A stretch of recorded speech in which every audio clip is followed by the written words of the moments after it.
Para Nepali दाजुभाइ तथा दिदीबहिनीहरू, हामी नयाँ वर्ष 2083 आइपुगेका छौँ।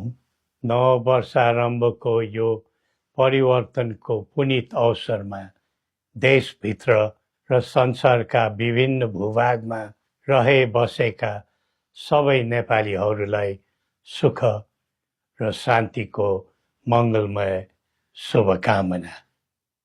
समयको प्रवाहसँगै हामीले हाम्रो देश र हाम्रो समाजलाई प्रगति पथमा अघि बढाउँदै जानु पर्दछ। विगतका कमी कमजोरी र त्रुटिलाई सच्याउँदै र बाधा व्यवधानलाई पन्छाउँदै हामी हाम्रो उच्चतम गन्तव्यतर्फ लम्किनु पर्दछ।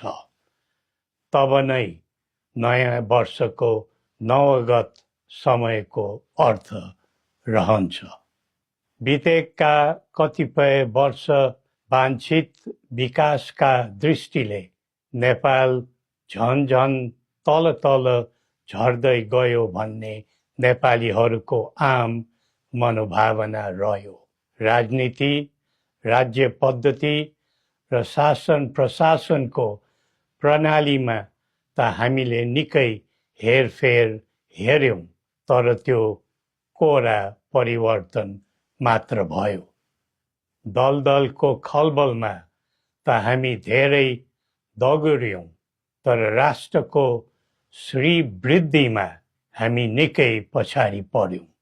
सधैँ प्रयोग, सधैँ अभ्यास र सधैँ विकल्पको खोजीमा मात्र हामी लाग्यौं।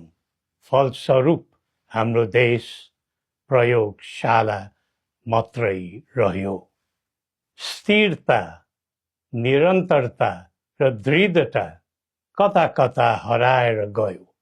विधि पद्धति व्यक्ति बदलेर मात्र समग्र स्थिति बन्ने रहेनछ भन्ने कुराको पाठ हामीलाई विगतले सिकाएको छ।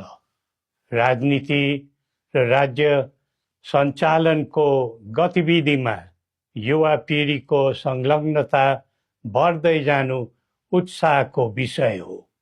पढे लेखेका, देश बुझेका र आधुनिक प्रविधिको ज्ञान भएका उत्साहित पात्रहरूको आगमनले राष्ट्रलाई फलदायी बनाउनुमा मद्दत पुग्छ भन्ने हामीलाई लाग्दछ। आज हाम्रो देश चौतर्फी समस्याको चाङमा छ। यो बेला नेपाली जनताको आशा अभिलाषा पनि उत्तिकै छन्।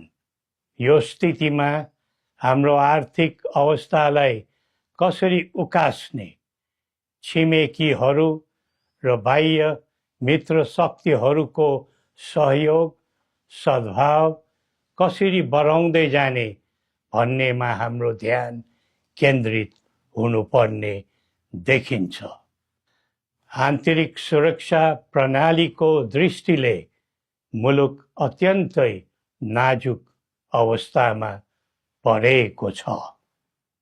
नयाँ वर्षमा जीवधनको सुरक्षा, अत्यावश्यक वस्तु र स्रोत साधनको संरक्षण एवं जीवन जिउने मानवीय सुरक्षाको हक अधिकारको प्रत्याभूति दिनु सुरक्षाका अङ्ग, हाम्रा सेवा सुविधाका क्षेत्र, प्रकृति र मौसमी कारणमा हुने पीडा प्रकोप विषयमा हाम्रो आन्तरिक सुरक्षालाई चुस्त दुरुस्त बनाउनु आवश्यक देखिन्छ।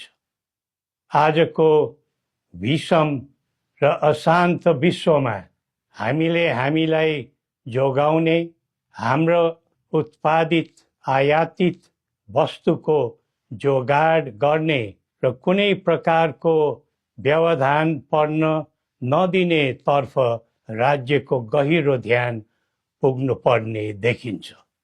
आम नागरिकले कुनै प्रकारको शारीरिक, मानसिक भौतिक तथा जीवनयापनको मामलामा त्रास पीडा अभावको अनुभव गर्न नपरोस्। हरेक क्षेत्रमा भरपर्दो आत्मनिर्भर भएर परनिर्भरताबाट र स्वाधीन भएर पराधीनताबाट देशलाई जोगाउनु छ। देशको स्रोत शक्ति हो। सही उपयोग भएमा नै समाजको कल्याण हुन्छ अनि देशको स्वधर्म, संस्कृति र मौलिक कलाकृतिको सम्वर्धन भयो भने नै देशको गौरव बढ्दछ। त्यसैले यिनै मूलभूत काम कर्तव्यतर्फ अब हाम्रो पाइला अघि बढ्नु पर्छ।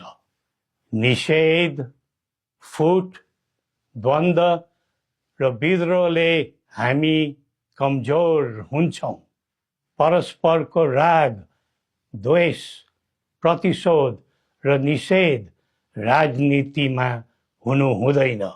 जनचाहना समेतलाई मनन गरी देशलाई केन्द्रमा राखेर कदम बढाउनु विलम्ब नगरौँ। संवाद, सहमति र सहकार्यका माध्यमबाट सबै पक्षको मागलाई सम्बोधन हुने गरी संवैधानिक समाधान खोज्न दृढ सङ्कल्पित बनौँ।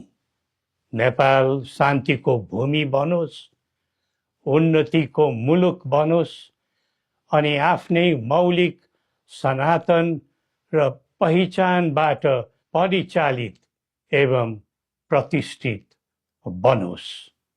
सबै नेपालीले न्याय, शान्ति र सुख पाउन्, यही हाम्रो सदिच्छा हो।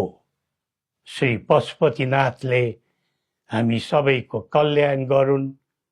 जय नेपाल।